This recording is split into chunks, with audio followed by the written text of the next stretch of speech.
of the cacao pod.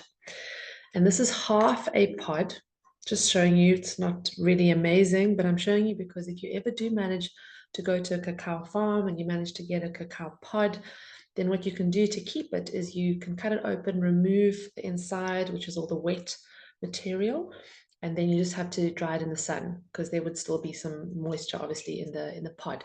So we call this a pod. This is obviously half a pod. And inside were the beans from this particular fruit, which when I was in Guatemala, I kept everything drying for a few weeks. It does take a few weeks. And the seeds, when they are not toasted and when they're not toasted or peeled yet, they're dried, right? And they're not fermented. That's the color. So very different to what you might have seen or might have been able to get your hands on before. And so very, very different shapes. Some of it still has a bit of the flesh on that one. So this is only going to really relate or become applicable for your information for the next module, but I'm just showing you now because you'll see pictures of the cacao if you haven't yet before, of pods which are fresh, different colors, different sizes. You'll see pictures of the beans, and the beans are going to be a brown color. They're not going to be this fleshy red color, but it's just at the different stages of the processing. So that's just a little bit of a transition piece of information for you.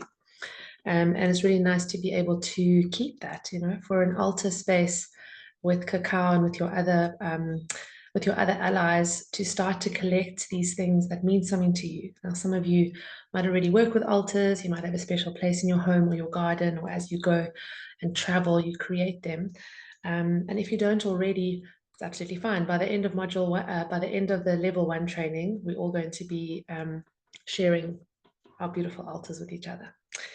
And then this is a cup that I made when I was in the mine lands at the beginning of the year. This is the glyph of cacao, right? You're going to see it eventually when we get into the modules towards the end of level 1, because then we go and deep dive a little bit more into the history of cacao. So what's interesting with the glyph of cacao is it's actually 2 glyphs, right? It's this one and it's that one. This here is actually an energy symbol, an energy glyph, which just happens to be my particular energy. It's my cup. But for the purposes of showing you the cacao glyph, it's cacao wa. So there's ways to symbolize if it's a double, like cacao wa. So that's one of the original ways that cacao is said. Nowadays, if you go up to somebody and you say, I would like some cacao, they're definitely going to think you're a bit crazy. It's also spelled differently. It might be K-A-K-A-U,